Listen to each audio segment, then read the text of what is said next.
किरोड़ीलाल मीणा को जो उनका डिजर्विंग जो उनकी पोजीशन थी, क्या वो अभी तक मिली है? कईयों को डिजर्व नहीं मिलती है, कईयों को मिल जाती है।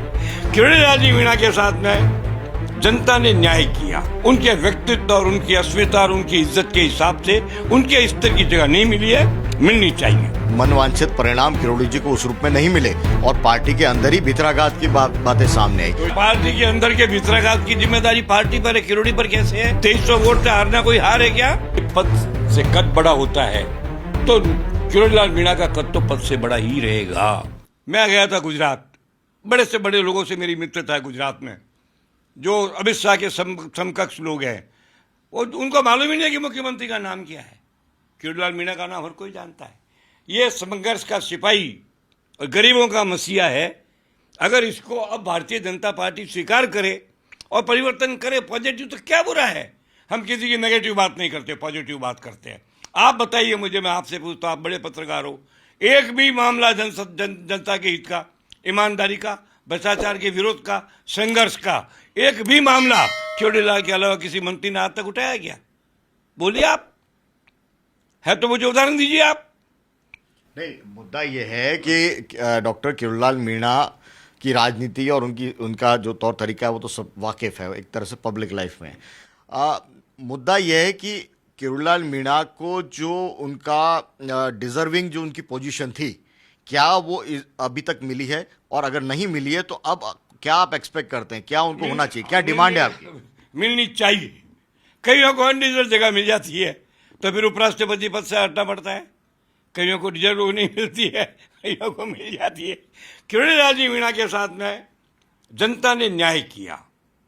आज तक एक इशारे पर हजारों लोग आते हैं, जनता ने सम्मान दिया, हर इंटरव्यू की उनकी तारीफ होती है, हर कदम पर लोटा कहती है। लेकिन अभी तक मैं जहां तक मानता हूं, उनके व्यक्तित्व और उनकी अस्मिता और उनकी इज्जत के हिसाब से उनके स्तर की जगह नहीं मिली है, मिलनी चाहिए।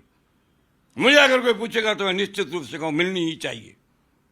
लेकिन कैसे मिलेगी जब पार्टी के अंदर हमने देखा लोकसभा चुनाव हुए, दौसा का उपचुनाव हुआ, दोनों में मनवांछित परिणाम किरोड़ी जी को उस रूप में नहीं मिले और पार्टी के अंदर ही भितराघात की बातें सामने आई। तो आपको लगता है पार्टी के अंदर के भितराघात की जिम्मेदारी पार्टी पर है, किरोड़ी पर कैसे है? 2300 वोट से हारना कोई हार है क्या? और क्यों हारे आपको मालूम नहीं है? जिस दौसा शहर में आज तक भाजपा नहीं हारी, इस बार क्यों हारे? कौन जिम्मेदार है इसके लिए? कौन जिम्मेदार है? मैं ये आपका एनालिसिस आपका अधिकार है, ये मेरा अधिकार नहीं है। आरोप लगाना मेरा अधिकार नहीं है। आरोप मैं लगाता नहीं हूँ और सच्चाई छुपाता नहीं हूँ। मेरे भी जीवन का एक सिद्धांत है, सत्य बात कहनी ही चाहिए, सत्य बात नहीं कहे तो राजनीति में नहीं रहना चाहिए। 62 साल की मेरी राजनीति में आज तक मैंने कभी कोई झूठ बात नहीं की है। लेकिन आप ये तो मानेंगे कि जो अगर भितराघात हुआ, विश्वासघात हुआ, उनके ऊपर उस रूप में एक्शन नहीं हुआ जो किरोड़ीलाल के समर्थक या आप जैसे उनके मित्र हैं वो चाह रहे थे, क्या वो काम हुआ? यह दोहरी गलती है। पहले तो हुआ भितराघात और फिर आप कहते हो उस पर एक्शन नहीं हुआ, ये तो दोहरी गलती है। दोहरी गलती है। सिंगल मिस्टेक कैसे है? ये डबल मिस्टेक है। नहीं, आपको लगता है कि आपको नहीं लगता है क्या? आप हाँ बिल्कुल, मेरे और आपके विचारों में तनिक भी मुझे अंतर नजर नहीं आ रहा है। मेरे विचार तो सवालों की शक्ल में है और मेरे विचार उत्तर की शक्ल में है।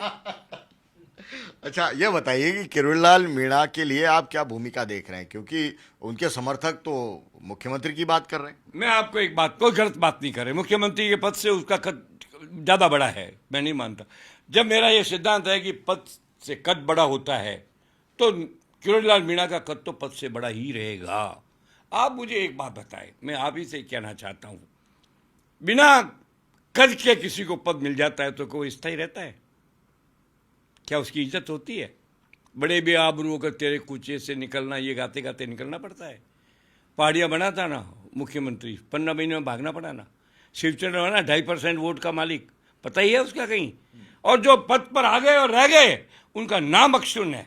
बहुत कम समय जयनारायण व्यास है, मगर आज भी उनका याद आता है नाम। हरदेव जोशी का नाम याद आता है। अब यही है, अटल जी का नाम as a prime minister, Indira Gandhi का नाम एज ए प्राइम मिनिस्टर आता है ना यार।